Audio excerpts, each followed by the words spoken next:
Assalamu alaikum. Hello and good evening, everyone. Welcome to RIMA's webinar on food delivery workers. My name is Farouk, and I'm the research analyst for RIMA, and I will be the moderator for tonight's session. Now, before we begin, allow me to share the background for this session. There has been a growing demand for food delivery workers in Singapore, particularly since the pandemic. The food delivery workers has been working around the clock to bring convenience to us consumers. But how has our demand for convenience impacted them? And despite the rise in gig work, there is limited research available on the live experiences of food delivery workers. So who is looking out for them? This webinar will highlight the key findings from a recent RIMA study to provide a deeper understanding of food delivery work in Singapore. Now, for this session, although we are using food delivery workers, it is because we want to include walkers in the discussion itself, but we will use food delivery workers and food delivery riders interchangeably, although we recognize that the challenges might not necessarily be the same. So joining us tonight are three food delivery riders from diverse backgrounds. The first, we are very happy to have with us Mr. Sairi Adnan.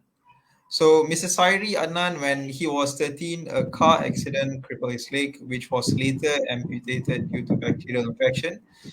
He was also retrenched from his job.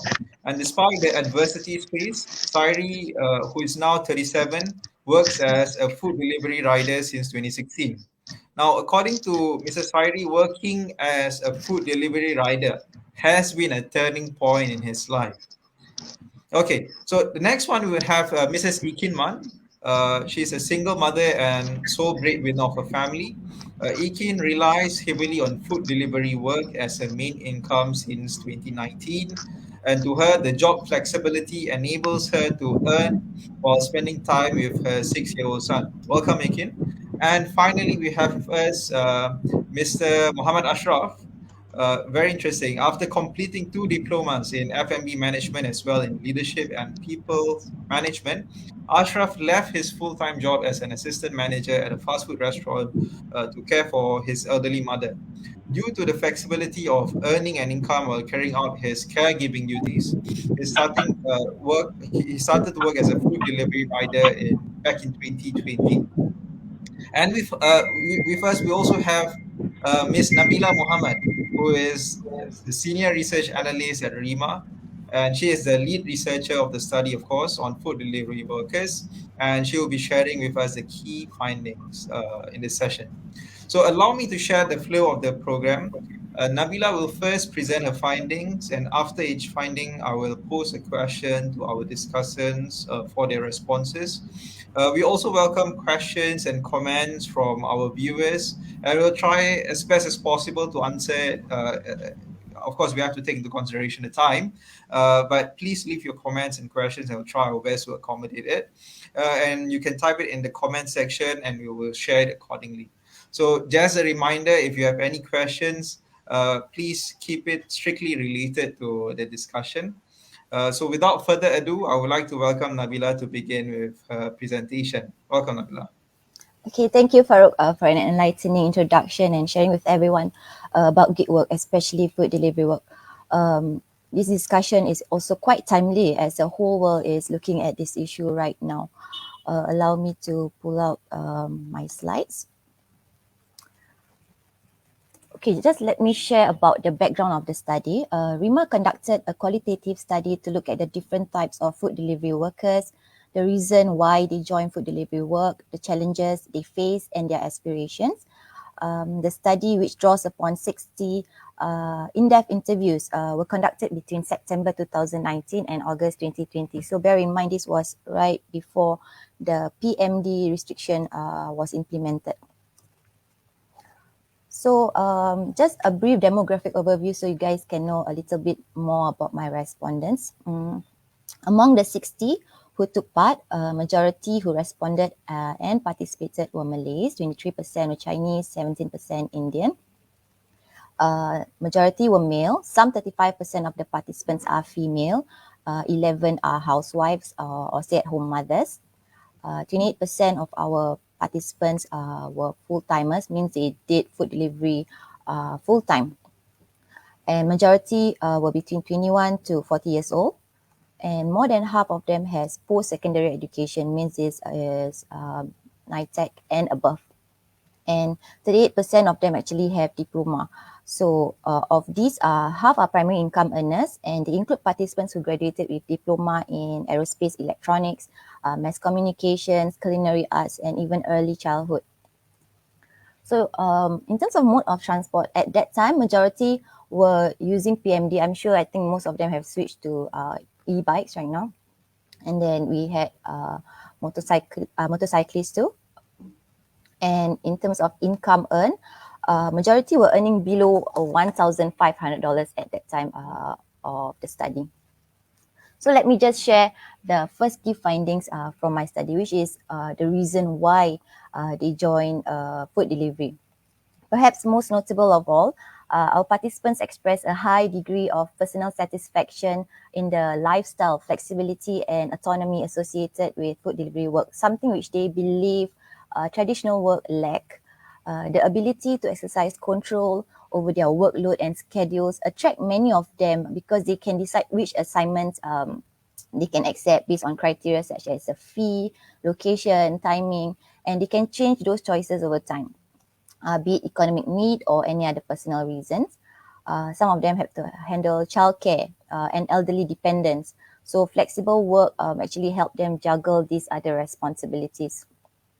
There are others who are driven by economic circumstances and labour market conditions, such as reliable payment and monetary incentive. According to the participants, food delivery platform provide a quick and reliable payment. They said that this is a strong motivating factor for them, and it's great when they are strapped for cash and they just need that quick boost. Okay, another factor that consistently surfaced was the low barriers to entry and the limited alternative employment opportunities, the immediate availability of the job and thus income, as well as difficulty in finding permanent full-time employment were cited as a reason for joining food delivery. This applies to ex-offenders, those who were retrenched or have low qualifications and found it difficult in getting re-employed. Lastly, they also cited that they wanted to monetize their underutilized assets and personal time. So Farouk, you can Yeah. maybe discuss with the riders. Yeah, thanks, Nabila. I think that is a very good point to end the first part of the finding. Maybe we can start off with this question for all riders here. Like, why do you choose to do food delivery? And maybe you can share with us what is your typical day like. Maybe Ashraf, Sairi, or Ikin. Anyone would like to respond to that first question first. Thanks. Can I start first? Yes, yes, Ikin, please. Okay, so I believe Nabila has already highlighted what the main focus of the reason. So in my point of view, I am a single mother. So for me, the reason is very simple. I don't want to disturb my emotions. So it is actually food delivery work is own time on own target kind of work. And being a single Mhm. parent, sometimes emergency, we our kid got sick or what, and then we have to go over to the school and stuff like that. So I'm always around the zone that I am in. So and he's also around where I'm working lah. So anytime if I need to go over, I'll just go over without any without reporting to like a superior, and then tell them sad story for them to understand my situation. So let's face it, like everybody have their own problem, and then not many people kind of believe your story or how bad is your situation. If you get the kind of employee Mhm. that are understanding, then it's good lah. Mhm. But let's face it, not all kind of care what what you're facing. Okay, so that's mainly like I don't want to be worrying about what other think of my situation. So I just don't disturb my emotion like that's all. I just want to be happy. Mhm. Yeah. Uh, Ashraf, is it the same thing for you? I mean, why do you choose food? I mean, it's also interesting because you joined the sector when, even though you have completed two diplomas in management, right? Yes. And you basically quit, your full-time position to join the sector. What are the pull factors, that made you join or made the decision to join this sector? Okay, one of it is simply because previously I was in the food and F&B industry. It happens that it is a non-halal joint. That's one. And second, it's I like to actually care for my aging mom. Mhm. And also the flexibility in timing, because I can actually attend to my mom itself.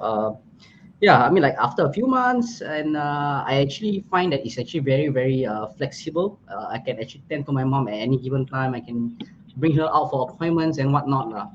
But sadly to say, she actually passed on like 5 months ago. Like after about 7 months in, when I actually did my food delivery. Yep. Sorry to hear that. Thank you for sharing that. Maybe for Sairi, like, is there I mean, I understand that because of certain things that happen in your life. I mean, how did the food delivery sector help you? And maybe you can explain to us what is your typical day like in the food delivery when doing food delivery. Okay, delivery food. Because now I very difficult. I using like PMA is Mm. personal mobility aids. Mm. Sometimes I very far away. I can't send the food to some of the place lah. Mm. Yeah. Then sometimes I take a bus. Sometimes the battery halfway. Then I need to find a place to charge the battery lah. Sometimes. Mm. So that is a challenge, one of the challenges, right? But before we go to the challenges, Yeah. like, why do you choose? I mean, was food delivery the only option for you then? Okay, because I can't find other job. Can't Mm. find other job. Because last time I got working as a telemarketing. Then I Mm. working for one day. Then suddenly, the boss tell me said to me I only can work for one day. Then he said he not employed for the handicap person. Mm. Mhm. Okay, I guess this is also, I mean, it is a nice segue for our next key finding on the challenges. So, Nabila, maybe you'd like to highlight to us some of the key challenges that food delivery workers face on a daily basis. Back to you, Nabila. Okay, allow me to pull up my slides. Okay, so although it seems like a win-win situation for both the food delivery companies and riders, the ground reality is often more complicated. While they enjoy the flexibility and independence that food delivery brings, the job, like many other jobs, also comes with its fair share of negative encounters and challenges, namely dealing with unreasonable customers and vendors. There are also issues communicating with management in the event of disputes. Some participants are frustrated with the regular changes of terms and conditions of their incentives, as this affected their earning potential.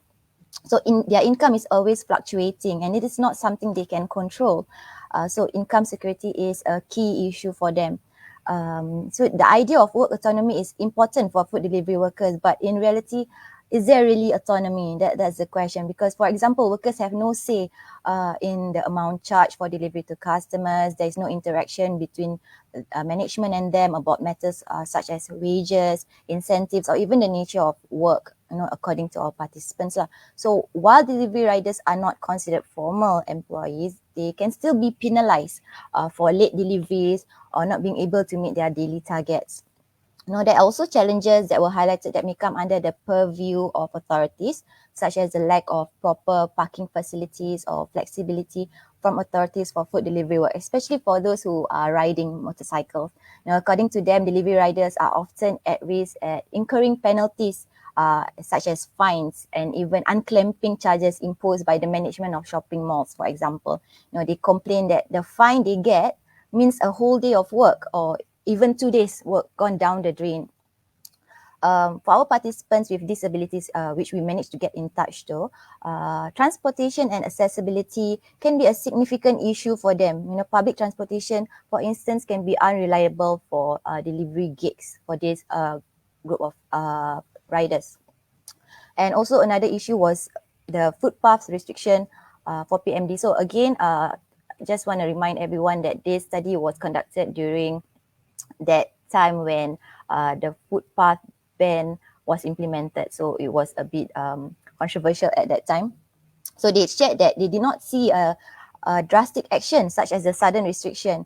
They instead asked for all users of pavements or footpaths to be educated. For instance, one of them shared that pedestrians sometimes use lanes meant for bicycles, and they were completely oblivious to others.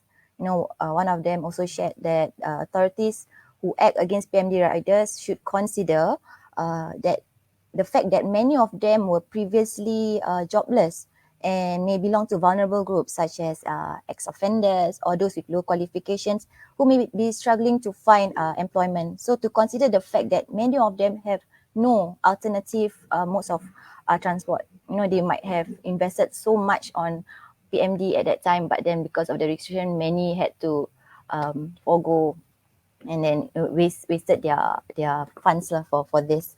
And last of all, for all the freedom and flexibility that on-demand gigs offer, gig work like food delivery do not provide employment benefits like other work. They include healthcare benefits such as sick leave, annual bonuses, and CPF contributions. They grapple with bad weather, traveling on crowded and dangerous roads, and they get injured as a result. So many riders have no choice but to work through their injuries even when they are granted medical leave because they need to provide for their families, right? So I just share with you all some of the articles that I managed to pick up.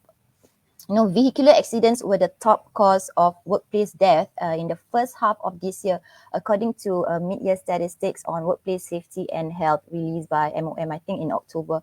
23 workers died on the job between January and June, 6 of them in accidents involving vehicles.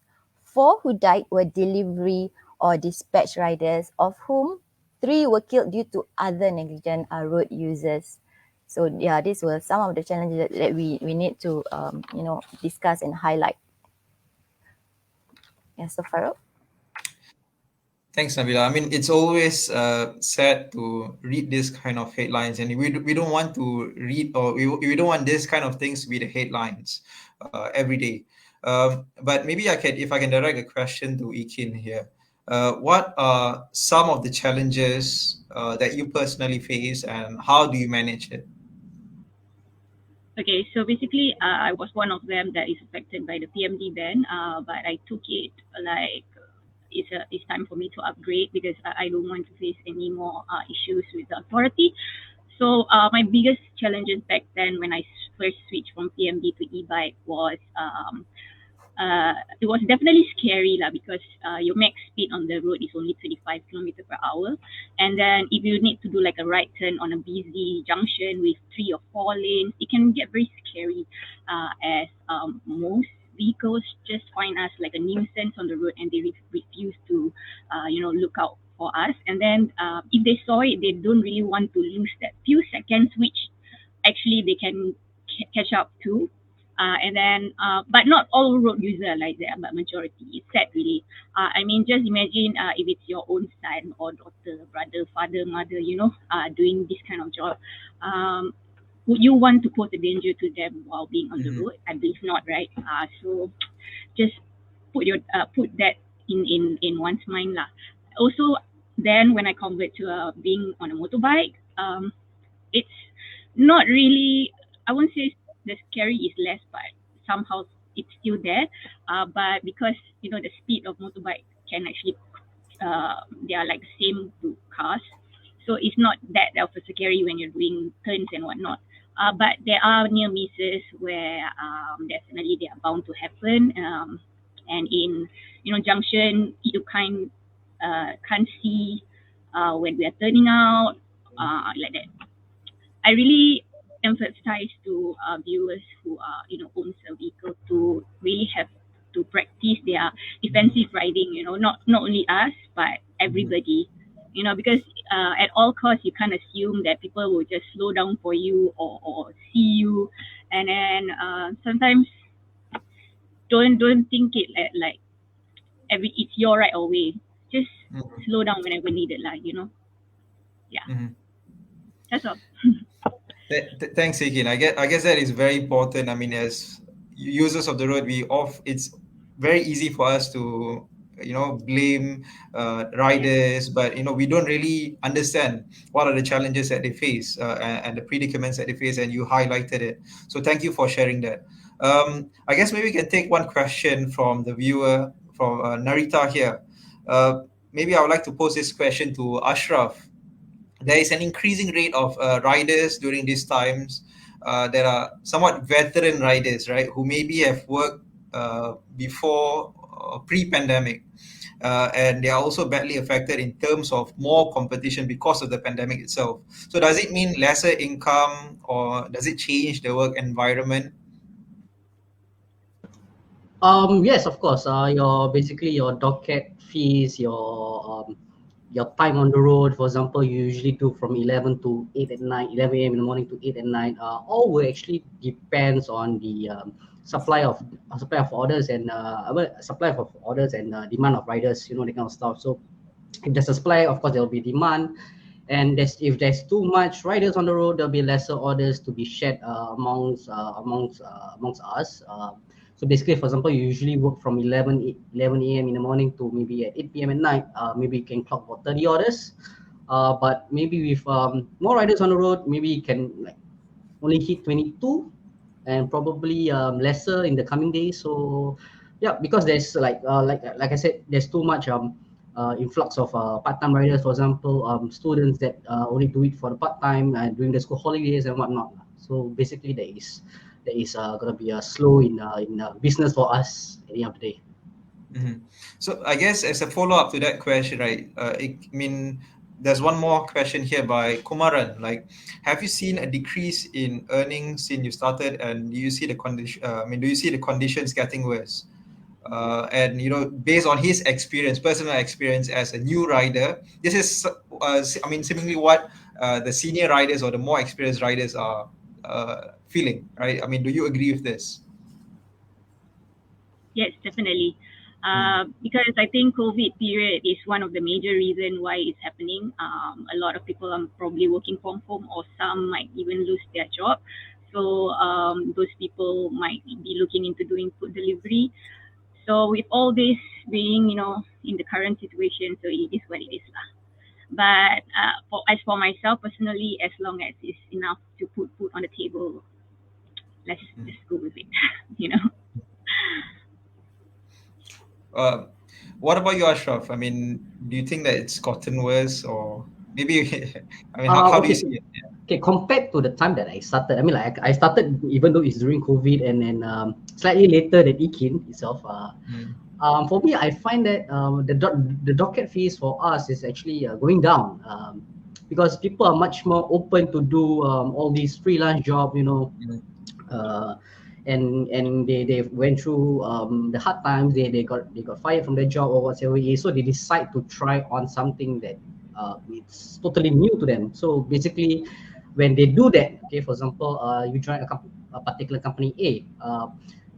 If you are a newcomer, you will be actually assigned a lot more orders than the old birds itself. So you as a newcomer, you do get a lot of orders because you are at the lower tier of the ranking for the docket batch. So you guys will be paid lesser, and you guys are going to be given a lot more orders rather than for us, the old birds itself. We are at that higher ranking tier of docket fees itself. So we can only clock a certain number of orders, and the rest will be prioritized to the newcomers itself lah. Hence, so it's an ongoing game every single month. So new riders will keep on getting more orders than the old timers itself. It's a proven fact lah. Yeah. Yes, correct. Okay, thanks, Ashraf. Maybe we can ask a question, or we can raise a question to Sairi. For someone who depends on accessibility, Sairi, because you're using PMA, right, as you mentioned, does it limit your delivery, as in the area that you cover? Are there places where it's challenging for you to access? Okay, it's very difficult for me also. Before that, Isaac scooter, the scooter was kena ban. Then I using a PMA, because PMA we cannot using as a roadside, we only can use by a pathway lah. Mm. Yeah, sometimes sometimes a lot of at the MRT station. Sometimes the side got a lot of people. Then sometimes people don't want to move side. Also difficult. So for me also lah. Mm. What about, I mean, I remember we had this conversation before the webinar, right? Where there are some residential areas where it is difficult for you to access, or, to basically send the orders to the customers. Maybe like to share with us some of the challenges and, what are, the kind of issues that you face. Well, the challenges, I sent a food, got some place, in Buona Vista area lah. Then that side don't have any lift lah. Then the person asked me to go up to the stair. I can't go up. Then I asked the person to come down. Then the person don't want to come down. Then I just wait there for half an hour. Then I just leave it the food at the letterboard area. Then I call the customer. The customer just come down to collect the food. And does it somewhat affect your rating or something if, let's say, anyone complains because of this lack of accessibility? Yeah, also sometimes customer will make a complaint, said to me it's no good rider, something like that one. And how do you somewhat defend this, I mean, when you bring this up to management, or for example, you try to defend a position, like what do you do? What I do I cannot do anything lah, because I just a rider. So even if, let's say, you like, for example, call and defend your position that, hey, it's because of the lack of accessibility that I cannot deliver, nothing is being done. Yeah, because we as a rider, then we need to see a customer, right? Then we cannot be a rude to the customer lah. We need to nicely to customer. Okay, so customer is always right, unfortunately. Okay, touching on for PMA, right? This is my observation, especially when PMA personnel are collecting orders in shopping mall. I kind of pity them for their time waiting for the lift. They can be waiting for the lift for the longest time, and nobody. I won't say nobody, probably they will, but take them some time for them just to board the lift. I mean, just really, guys, the lift is actually for the accessible, that mainly are for people that are in need. Just give them way lah. It's very pitiful to see that side, sometimes. Yeah. And yeah, because of the passengers lift, right? I mean, like the usual for the mall shoppers and whatnot, it's too overcrowded. That's one thing, because everybody decided like to go out at the same time, and then I also do pity them. I mean, like all these PMA riders, right? They need the lift to go to the next level itself, or to go to the basement level. But the thing is that they have to go through the cargo area itself, the logistic area where like, for example, food from lorries and trucks actually send the food to the particular outlet itself. So it's actually quite dangerous for them also. Yeah, because I mean, like the cargo lift, it's really, I mean, slightly big for them. But the thing is that you have to squeeze through with all these foods, and it's quite dangerous for them, really. Yeah, I do feel pity for them. Right. So it is this small things that is small to us, but it's huge, right? For those who have to go through it every single day, right? I guess you don't need to be a consumer to help, right? I mean, each one of us, we have to play a part. Yes, sorry. Yes, sometimes with HDB, the lift is cannot use. Totally cannot use. Or sometimes the lift is no don't have a level 1, level 2, level 3. Only you go to level 6, you need to climb the staircase, also difficult also. Yeah, I mean, if let's say you have an understanding, consumer, it's okay, right? But Yeah. unfortunately, that's not always the case, as you guys mentioned. Correct. Thank you for sharing. I think we all need to not just hear, but we need to also do something about this. I guess maybe the next question that can be directed to any one of you. I mean, some people say that working in this industry itself, there is basically a lack of basic benefits and career progression. Is it? Does the lack of basic benefits and this career progression make you consider other opportunities apart from this? You mean apart from doing food delivery, Yeah. or you like get another job of that kind? Is it? Yeah, so basically, some people say, right, that working in the food delivery as a food delivery rider or worker, there's no career progression. It's basically doing the same thing over and over again, right?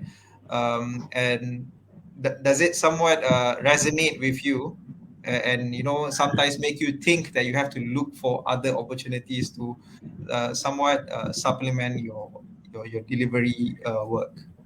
Okay, in a woman's view lah, in the right Mm, mind of a woman who would want to work under the hot blazing sun, mm, be it rain or shine, I can turn like a zebra already, here black, here mm, white, mm, mm, so given a choice, if I have any, definitely I would be working in an office or in wherever I used to be.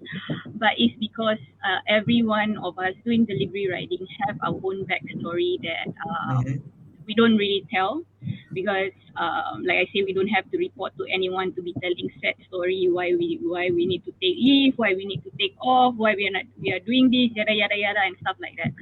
So that is mainly the reason why we took this job in the first place lah. Yeah. mm. And Ashraf, like you left a full-time job, right? And then you basically went into the food delivery industry. Does it somewhat impact you in terms of career progression or the benefits that you receive when you're doing full-time? And how do you manage this?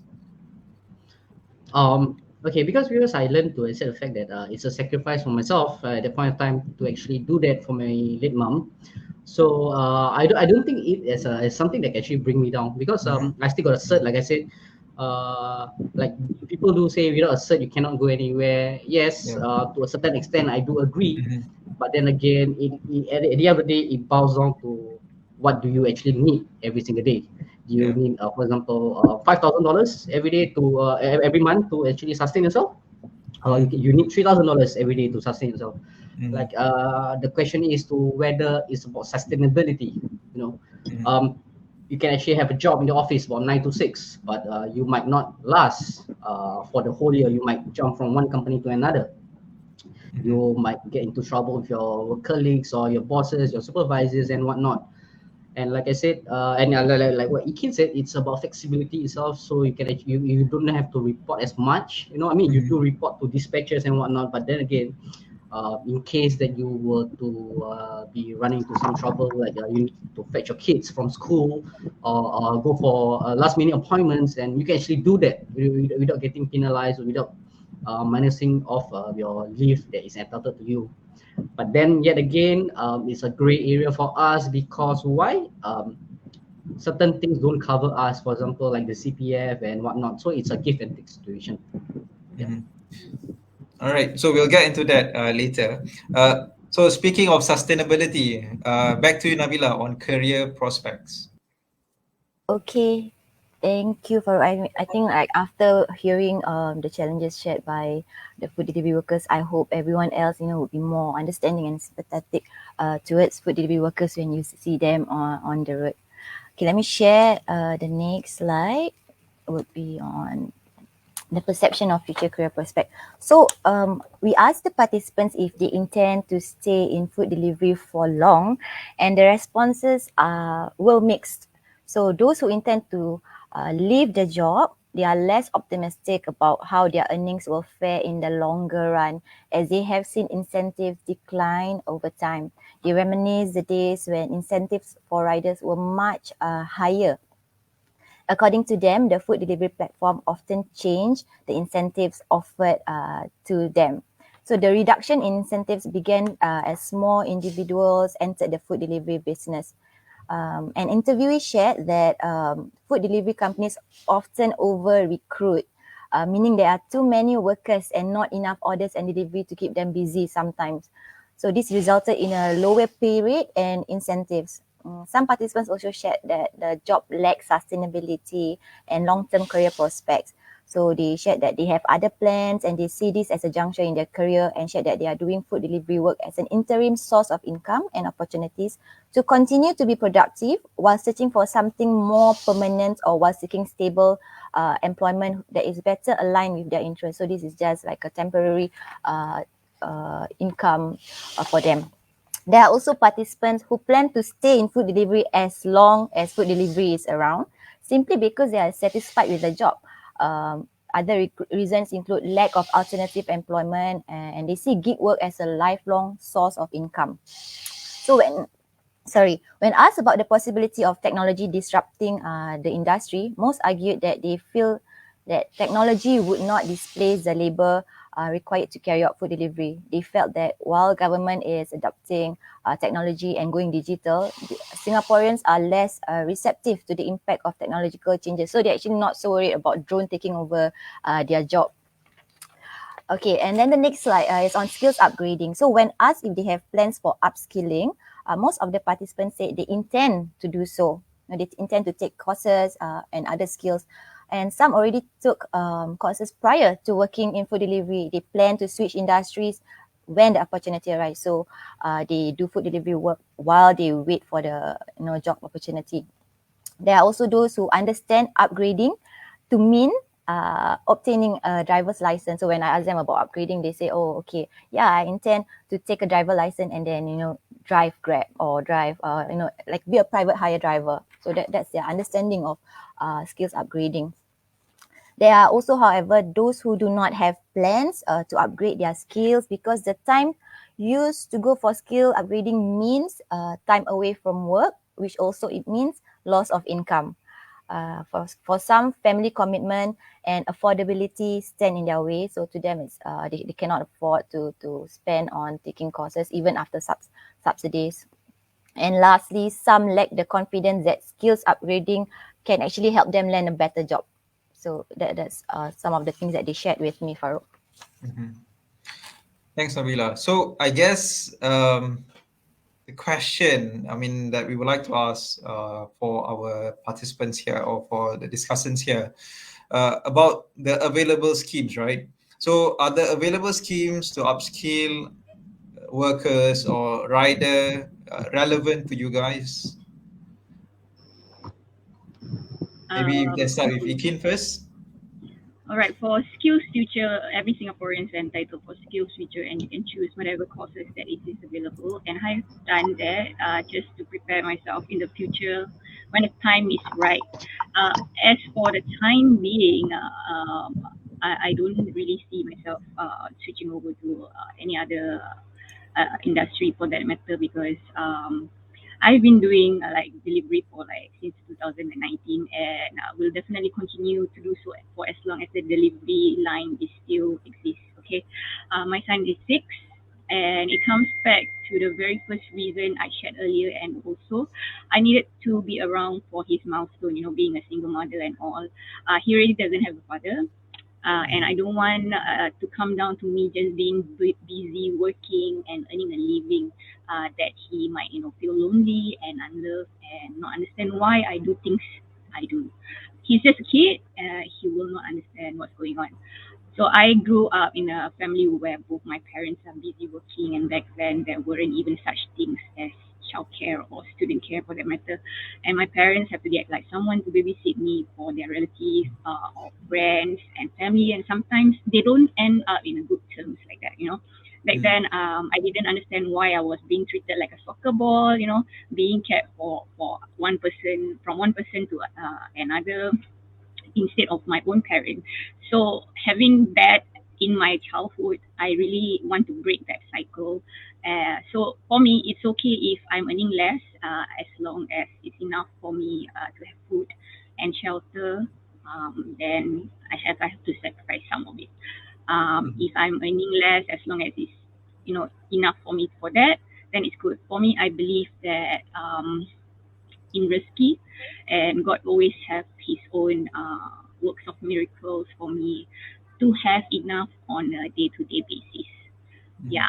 As for upgrading wise, it would be nice if the government could apply like a skills future for maybe for driver's lesson or to be licensed. Not to cover all, because if that happened, then everybody would take.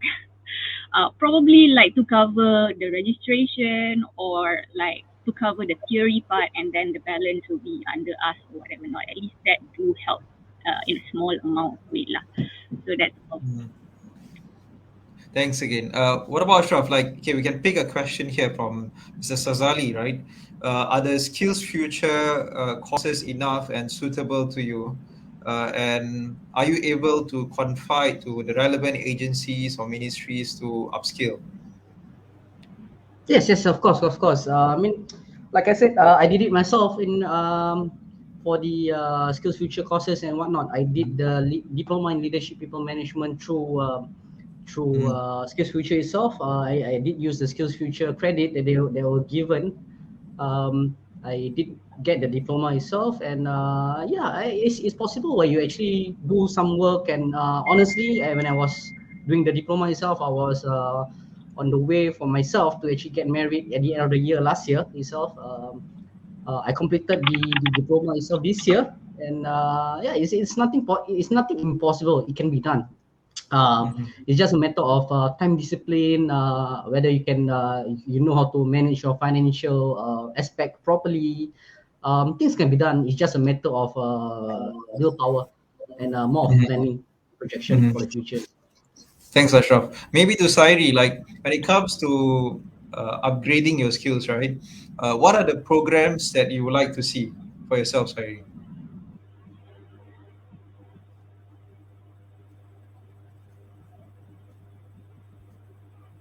My voice? Yeah.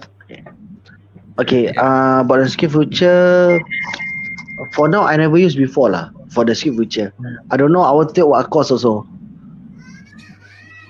Okay, but what are the courses that that might be of interest, that might be relevant to you, that you like to register if given the opportunity and time? What are some of the courses that you like to see for yourself that can benefit you? Okay, I want to take like like a security course. Like security course.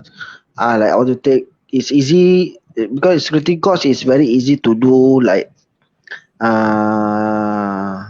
office job, like see the camera, everything.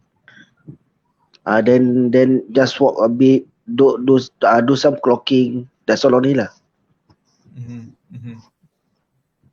Okay. Right. Thank you, guys. I guess before we proceed to Nabila again, maybe I would like to invite our viewers to just read through the comments. I mean, I'm just reading through the comments, and you can hear a lot of personal insights from people who might be doing the food delivery work themselves, or might know people who do them work, do the work. So just read through, and as Nabila mentioned, it's very important for us to get this. To have empathy, not just sympathy, to have empathy, and hopefully we can do something together. So maybe Nabila, you'd like to share with us the next finding from this important study? Thank you. Okay, thank you. Let me pull out the slide. Okay, so the next key finding is on financial issues and CPF matters. So generally, most participants shared that the earnings from doing food delivery work is sufficient. Furthermore, some participants also shared that they also managed to save part of their income while doing food delivery work. Participants who are doing food delivery work as a secondary source of income shared that their earnings from food delivery supplements their income from their full-time job. We also asked the food delivery workers on CPF matters. And to the question of whether participants think CPF savings is important, the responses from our participants were actually mixed. Those who said yes acknowledged the importance of contributing to their CPF, especially for housing. They know the importance of CPF. And the majority of interviewees is in the secondary income group are working full-time. So most of them are already contributing to their CPF. One of the interviewees shared that while he thinks CPF is important, he is currently not contributing to his CPF from the earnings of his food delivery work because he felt that the company should also contribute. However, there are others who prefer cash in hand due to the greater flexibility over use of savings. Maybe Faru, you can discuss with the riders what they think about CPF contributions. I guess this is one of the main sticky points, right, when it comes to food delivery workers. So maybe the question that I would like to ask here is, do you think that CPF, it should be made mandatory or regulated? Maybe anyone would like to respond to that? Ikin, you seem eager to respond. Maybe we'll start with the lady first. Okay, basically this kind of thing, if it happens, we have no choice and we cannot choose whether we want or don't want, right? So if it happens, it happens, but how would it happen? That is the question. So if you're talking before the COVID period, then maybe it's practical because our docket was like bigger and all. But if in the near future, how? How would the major delivery companies, look into their payment calculation? That is the question. Okay. In general, most of the odd job out there, not only just food delivery, are experiencing a loss of at least 20% of decrement. Okay, so it might be possible that our docket fees might even be lower than it already is. Okay, and then on top of that, CPF contribution is already another 20% cut of our pay. Okay, and then would we also be still considered as a subcon or an employee under their wings with the same benefits? How would be the working hours be like? Would it still be flexible? I believe the CPF, when it really kicks in, there's a lot of areas these delivery companies would have to reshuffle, as changes don't really take overnight to kick in fully and work as stable like nothing happens. Okay, but I hope the government and the delivery companies could like work hand in hand so as not to further impact hardship on us. Each and every one of us would have our reason why we are surviving on choosing the food delivery path to survive. Yeah. Thanks, Ikin. So, there's a comment here by Kumaran. It doesn't make sense for riders to support a fixed CPF contribution rate when our rider base pay is not fixed.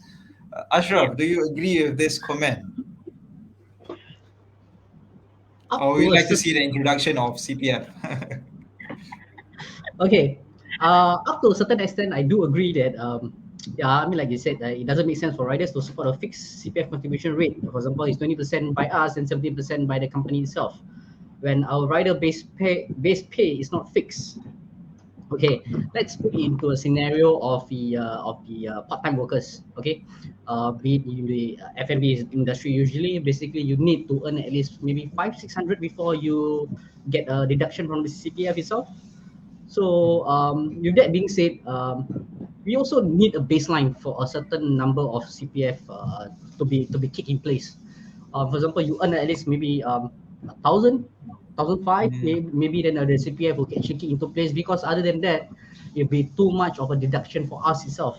To actually save up, pay our bills and whatnot, with the not so very certain amount of pay rate every single month that we get. At least we do have a certain amount of buffer for us to offset in the days coming.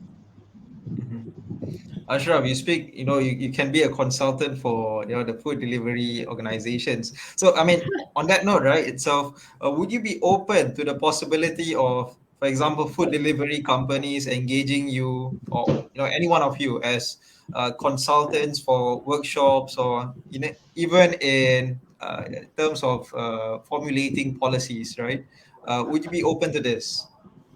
Yes, yes, of course, because we'll be always on the ground, and we actually do have we do make friends with our food delivery workers itself, within the company itself. So basically, we are treated like a partner with the company itself. But then again, we don't see the owners coming down and talk to us. So what we do have is daily interaction with fellow riders, the daily interaction with customers itself. Mm. Customers are much more upfront with the delivery riders itself. Why is our food late? They'll be questioning us instead, rather than the company itself. So we actually are on the ground most of the time and knows the situation very well. So, like I said, yeah, we can actually give a very good and constructive feedback to the company itself when they actually do this kind of webinar, like pretty often, maybe like twice a month, or maybe twice, maybe fortnightly, that kind of stuff. So they can actually gather all this feedback and actually apply it to their system, as Mm-hmm. to not make it as glitchy as possible, but to make it slightly more user interactive, or maybe it does have actually the riders with the GPS issues and whatnot lah. Yeah, because I remember, I mean, I read one of the comments that sometimes the GPS, my Munib Salim here, sometimes the Yeah. GPS is not accurate and the wrong drop pin, Yeah. and make it as if it's your fault, and you are penalized because Yes, of yes, that. yes. I mean, like Correct. honestly, I can be honest. You can actually receive orders from Malaysia itself, so Oh it's a my. bit glitchy for the system itself. I mean, like you'll be doing in Jurong West, for example, and Mm. suddenly you end up at in order from Galang Patah, Johor. It does happen. It does happen, Yes. and with that being said, I mean, it's a one. Yeah, you can actually laugh about it. I mean, like I don't mind sharing, but it does affect our rating and our performance every single day. Mm. Our docket Yeah. fees will be affected. For example, because of the glitch in the system, Mm. I mean, it's totally not possible for us to send over to JB, right? So it Yeah. doesn't make sense. For example, you're being given $6 of docket fees to send over to JB. It totally doesn't make sense. Mm. So it's a glitch in the system that has to be fixed. It is not at the liberty of the riders to actually send it off, because it totally doesn't make sense. And Mm. because if they don't fix that, our ratings itself and our tiers will actually drop. And once it Yeah. drop for this week, it will affect us the next week. You Mm. see, so yeah, and Yeah. for example, we'll be earning, for example, an order of $6 per order this week, but because of that, it can actually drop our tier and ranking on the system, and on the system itself, to maybe $5. So a Mm. dollar For those. fifty of difference can actually amount to actually a big amount, like at the end of the week itself. So, but so for example, you make 100 orders for the week.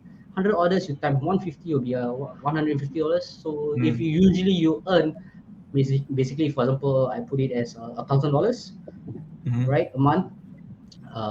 You can actually drop to 850 a month, or That's a maybe huge. lesser than that. So you see, there's Yeah. a big difference.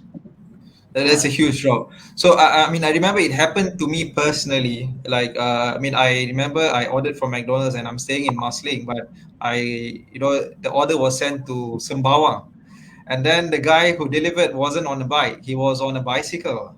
So he Yes. called me like, how I'm supposed to deliver this? I said, okay, I have to. Of course, you cannot force the person to ride all the way from Sembawang to Marsiling. It doesn't make sense at all, right? So I had to, go to Sembawang and sorry, Bukit Panjang, not Sembawang, Bukit Panjang, and collect the order.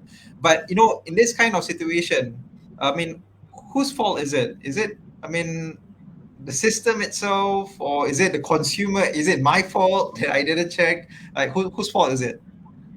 All right. That Sometimes, really depends. yeah. Ikin, you'd like Sometimes, to go first, Ikin?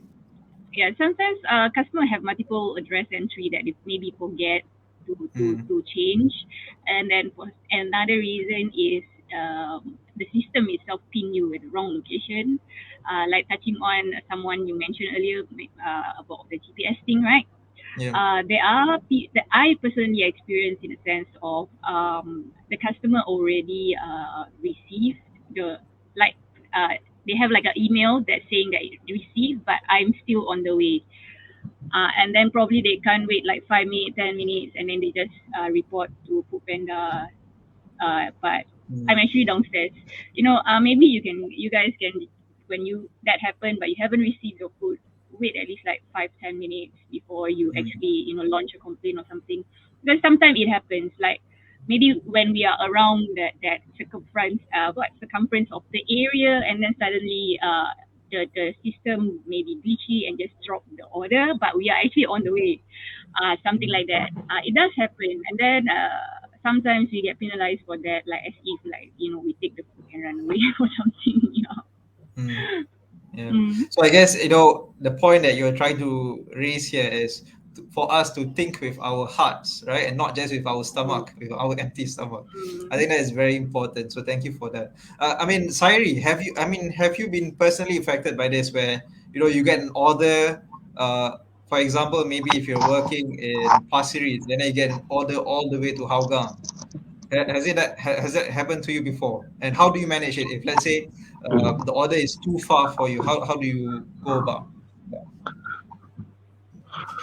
How I manage with order too far for me, I just call to the Grab, or I just send, or I just cancel the order. Mm, Because it's too far for me. Sometimes we need uh we need to take a two bus. Sometimes we need to take a one bus to the location. Then then I will cancel the order lah. Mostly. so if you cancel the order, right, does it affect your? I mean, canceling orders, it does affect your ratings, right? But maybe for you, are there any exceptions being made if the order is too far? Sorry, or is it Okay. is the penalty the same for all? Yeah. Because it's because I cancel the order, the delivery order I cancel, right. Then the rating drop down is no, like because we don't have any pause or what then we don't have any timing, like okay, like I cancel 3 order, they got the timing how many minutes. We don't have any timing for the cancel order, because I never put any auto. I just put manual, because if I put auto, right, then then I cancel a lot of time, the rating will go, we the rating with become 100%. If I do a manual, I just cancel, it's nothing for me lah. Mm. So basically, there are ways to not let your ratings drop lah. If you do it manually, I mean, I'm not really Yeah. sure of the technicalities, right? Because I mean, you guys know better. But I mean, Ashraf or Ikin, do you think that certain exceptions can be made according to the rider's circumstances or situation? Yeah, Yes, frankly yes, yes. speaking, every day is a case to case basis. Mm. That's what we have dispatchers for.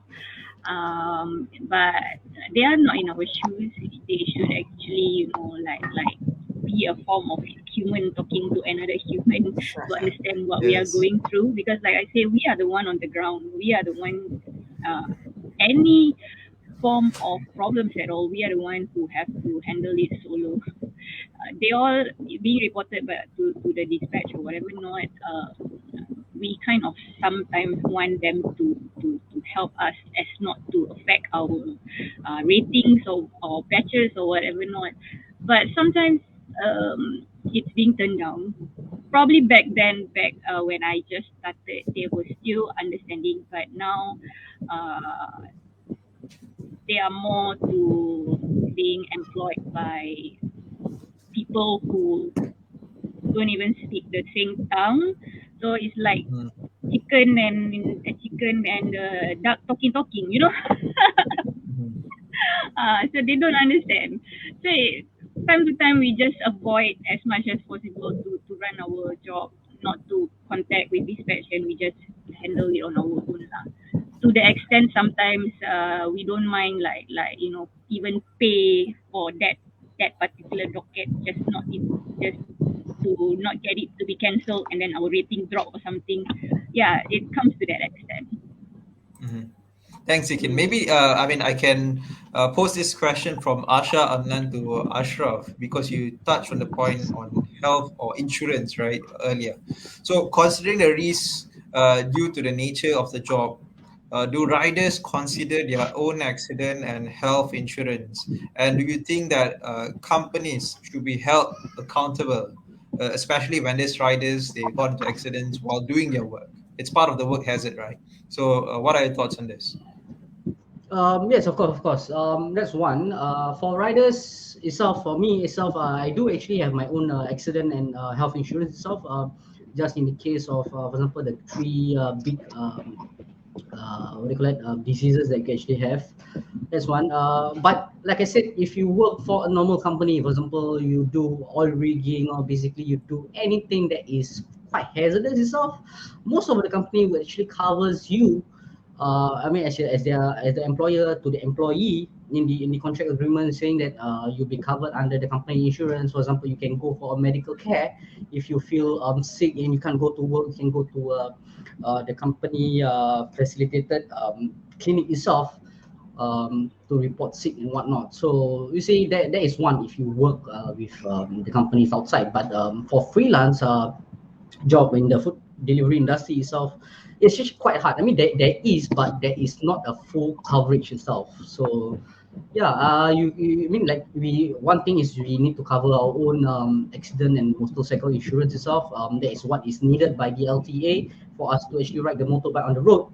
But yet again, we do need some coverage through medical expenses if it were to occur accidents on the road itself while doing the delivery itself. Yeah, they should cover it to a certain extent. Maybe if you can actually do 75% being paid by the company itself, 25% paid by us. I'm totally fine about that. But as long as there is coverage, because at the end of the day, if we happens to get into accident and we get into sort of trouble, we pass on, at least there is a certain amount of money that is there to actually help maybe our wives or maybe our own family to actually go through the grievances and whatnot lah. Yeah. Mhm. Thanks, Ashraf. So we have one question for Nabila by Mr. Surinder. How do you recruit the riders for the study? Do you experience any challenges when recruiting them, Nabila? Okay, thank you, Surendra. How I recruited the participants for the study. So we put out posters on social media, Facebook pages where food delivery convene, and then we actually went out to where food delivery workers always gather outside malls. I gave them posters, just went out to them and gave them posters. I myself order food delivery, so when they send my food, I will give them the posters. And then also by snowball sampling, I after interviewing them, they refer to their friends. So that's how I actually recruited my participants. And was it did I experience any challenges? Actually, no. Most of them were actually eager and enthusiastic. They wanted to share, because finally there is someone who is representing them, who's interested to know more about their life. So I had more than 60, but I could only afford 60 at the time of the study. So no, I didn't experience any challenges when I was recruiting the participants. They were very understanding and very eager to participate in my study actually. Mhm. Thanks, Nabila. So on that note, right? So how we have heard from Sairi, from Ikin, Ashraf, some of the challenges that they face. How can MMOs or agencies, the respective agencies, help food delivery workers? Maybe you'd like to share how? Okay, yeah, sure. So I also asked the participants about how MMOs or agencies can help food delivery workers, and these are some of the things that they actually shared with me. They during our interviews, they shared that maybe there should be a regulation of food delivery business in terms of capping riders maybe, or managing incentives better, and then review the needs of riders to upgrade skills. If there are intentions to upgrade skills, maybe can help them do like a matchmaking in terms of courses, like and their interests, and guide them in terms of career progression, like what can they do after this, what can they choose to do besides doing food delivery, guide them through the process. Also, they asked that we should educate pedestrians, on using footpath, especially to use the footpath correctly, and not be so oblivious to other users on the road, because they share the same path. So they hope that other users can understand and be more aware of the situation. And also finally they ask, like, if there were financial support just tailored to them or catered to them. So these were some of the things that they shared with me, how MMOs can actually help them. So maybe we can ask our speakers here how MMOs here is Malay Muslim Organisation, for those who is not aware. So how can Malay Muslim Organisation or even other agencies help you guys? Maybe you can share with us. I guess not just MMOs, right? Maybe as food delivery riders or workers, um, maybe this as a concluding question for you guys.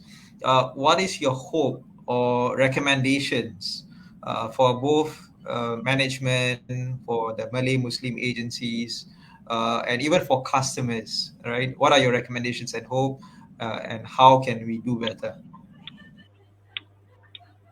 Maybe you can start with Ashraf first. For this, maybe you can go first. Yeah. Okay, you can have something to say. Okay. Probably I would touch on the major points lah. So basically, as our line of work is solely based on like a time and duration, parking is definitely an issue. So it would be nice if there is a designation place where food delivery personnel could park without worrying of getting summons. Understand that the government has so kindly implemented that they actually increased the grace period of HDB parking in the loading and unloading bay from 10 minutes to 20 minutes for us. But during peak periods, it is still not enough. That's because sometimes we are actually stuck waiting on an order for like 45 minutes to as long as 1 hour 30 minutes. It's no joke, okay? So maybe whoever that have the authority to look into the shopping malls, car park payment for us delivery, like to pay like maybe one time parking for multiple entries, or prolong the grace period, or we get like a special card to pay for our parking or something like that, for LTA, maybe can educate the road users as well, uh, to be wary of food delivery on roads, just like how they educated the existence of cyclists and e-biker users. Especially when we are in our brightly colored uniforms. We don't really need you to like move aside or treat us like an oncoming ambulance for that matter. No, just slow down when you need to, give way when possible, look out for everyone. And I'm not saying like the road users are causing a lot of food delivery riders accident, as there are a lot of riders out there who are reckless also. But I feel everyone of us should really learn to think of other people's safety other than oneself, as that person can be someone's son, daughter, mother, uncle, father. It's very a high risk job being a delivery rider. And lastly, my point, we are touching on the insurance and whatnot. The major companies or government or whoever feel to take on this important role, could also help us to cover us with premium insurance coverages. I'm not sure if there are any as of right now for delivery riders. I believe there is, but it's like Ashraf mentioned, it's very grey area.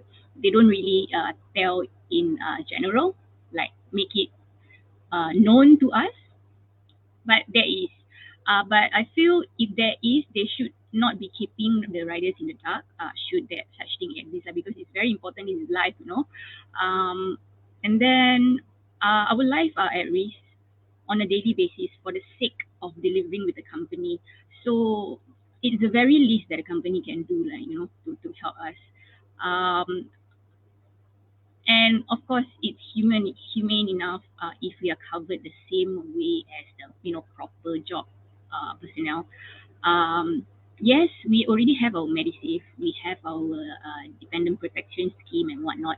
We have our delivery insurance that are required for us to do delivery, which we pay by ourselves to work with, say, major companies. But would this be enough just because we have our own personal insurance and done our part to keep ourselves protected? When the actual time comes, you know, medical bills are very, very expensive. Would we still bear the burden? That's all.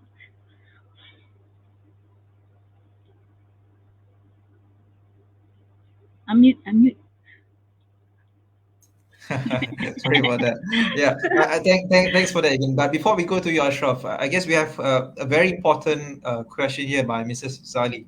I mean, do you think that in the future we should have dedicated lanes for riders in in doing delivery, considering that the demands are increasing and the road users, you can repeatedly mention, right, the road users are not necessarily nice or charitable towards the delivery riders. Do you think that we need to have this designated lanes for food delivery riders?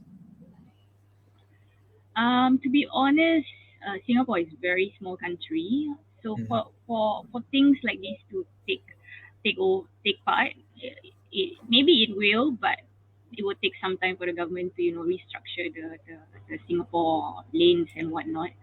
But they should review it as under consideration, because um, having PMA e-bikes and all this is like another form of vehicles as well. So they should make changes according to the era that we are in.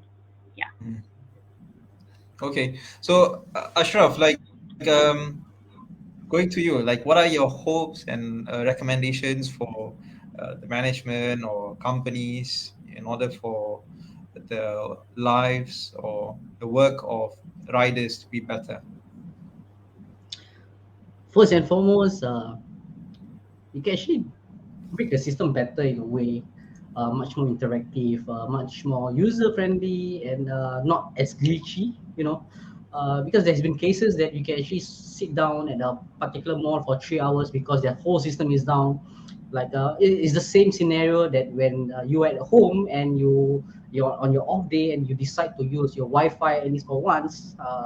And your whole Wi-Fi telco is down, so it's the same thing. You got nothing to do. You don't want to waste on your mobile data, and yeah. So with that being said, for example, 3 hours of work is gone, and you can just easily accumulate to about maybe $50-$60 worth of money itself, right? So if that frequently happens, maybe twice a month, is going to be like maybe $200 gone for us. So one is they need to improve their system itself. Second, the coverage that they actually give to riders like us, be much more flexible with it. Also like what Ikin said, do not keep us in the dark. Be much more open, and riders will be actually more willing to work with you guys. The third one is probably the pay rate. Try not to blame on the glitch on the system for the lower batch rating. I mean, like, you can actually, I mean, I do understand it's about supply and demands, and you have to follow your trends and data analytics in order to make a certain number of predictions on the number of orders for the coming week. And in order for that to happen, you need to base it on the data that you have previously, so that you can actually make a particular good amount of docket fees for us to actually work for that particular week, and with the incentive being set. Maybe fourth one will be the CPF itself. I think it's important for us. For me myself, example given, I'm actually going to have my own BTO coming soon next year, so I would actually really need the CPF itself. With that being said, I really need to contribute on my own. For example, you have to contribute $700 to $800 a month on your own share amount of money. Honestly, it's quite heavy, but then again, it boils down to responsibility and having a shelter in the near future. Yeah. That's about it. Thanks, Ashraf, for that. I think that's very important. But before we go to Nabila, do you think that there should be higher barriers to entry for delivery riders so that there can be better control and protection for the current pool of riders? Maybe like to respond to that, Ashraf, and then we can proceed to Ekin. Can you repeat the question again? Sure. So do you think that there should be higher barriers to entry for delivery riders so that there can be better control and protection for the current pool of riders, basically?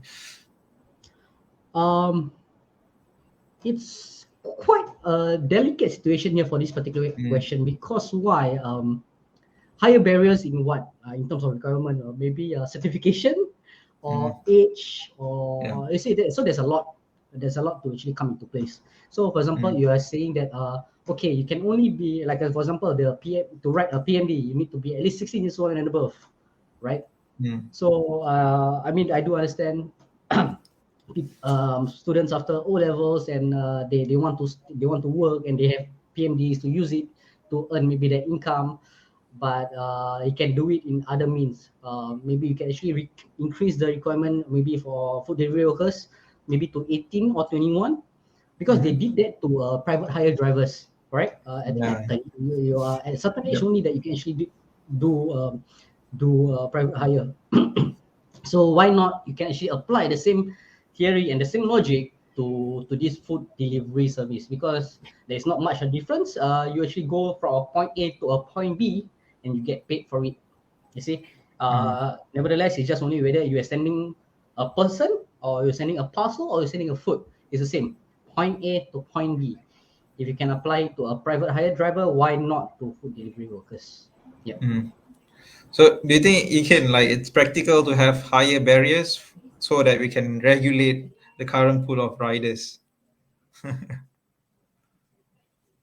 I guess you have to unmute your microphone. Yeah. Okay, my turn to be mute. Yeah. Okay, this is very scary question for me to answer. Okay, this is strictly my point of view. Okay, because for me, I feel like being a delivery rider needs a certain amount of. I feel like being self-responsible of other people items that the younger generation might not have yet. You know, the sense of responsibility. Like probably if you're saying like a person who just graduated from O level or N level, and they want to come in and do this delivery for for the fun of it, just to get the feel of how doing food delivery and whatnot. But they lack of the sense of responsibility. I'm not saying all, please don't bash me, but this is what I feel like, because I was young once upon a time ago. Okay, so why I work, because I just want to get the feel of working. But the sense of being responsible is really, really important. That you need to treat your delivery like as though as you're delivering to your family member or relation. There are some people out there who just botch up, like maybe they don't really check the order, they just take anybody's order, and then the next rider becomes their lost their pay, lost their docket, and then they also drop batch just because somebody hijacked their order. That's one. So your problem become another person problem. Okay. The second thing is there are instances that they don't even deliver the order, but they already so-called drop off the order and took the docket. There is, and that's where that's where people complain and whatnot. That's the second thing. The third thing, they don't really own up on their mistakes. Like, for example, if you have a spillage, you have to take ownership of what, explaining to the customer, why is it spilling, why is the food coming like rojak, this kind of thing. Like I say, if it's totally out of your, it's totally like not really your fault, but technically it's your fault because you handled it, right? But take ownership of your mistake and explain to the customer why the soup spill, why the pizza come not circle, something like that. Take ownership of your mistake. But most of the youngsters do not do that. They just push it, food spill, just hang, faster run, something like that. So it's different between from us, the adults, and old timers for that matter.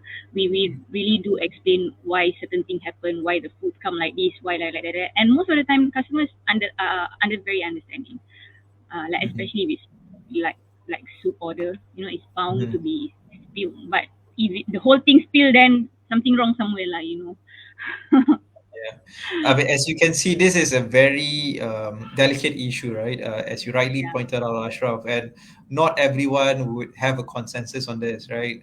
People would disagree. As you can see, Kumaran here, he disagree with it because, and he suggested why not the CEOs, for example, take a pay cut instead of regulating or reducing the number of riders. That, is something that we can discuss, but maybe we need a separate session for that.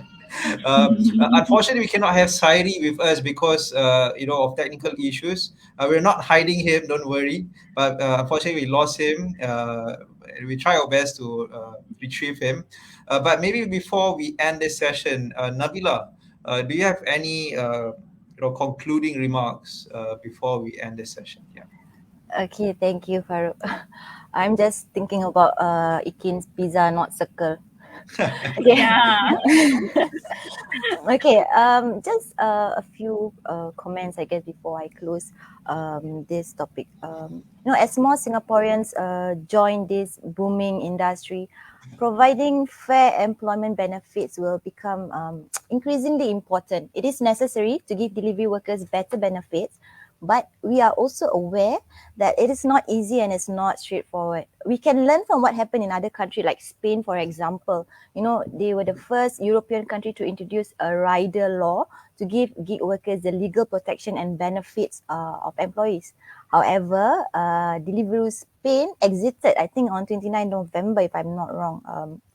I'm sorry if I apologize if I'm wrong, but the move was partly driven by the new law, because of the new rider law, and partly by its low market share in the country, according to them. So this resulted in more than 3,000 riders losing their jobs and income. So if, we have to be careful when we discuss about this issue, fighting for riders law. We also have to make sure that the companies are able to take in the cost, because if they exit, then it means all the riders will lose their job. So there are multiple stakeholders involved here: the platforms, merchants, the vendors, consumers, and the riders.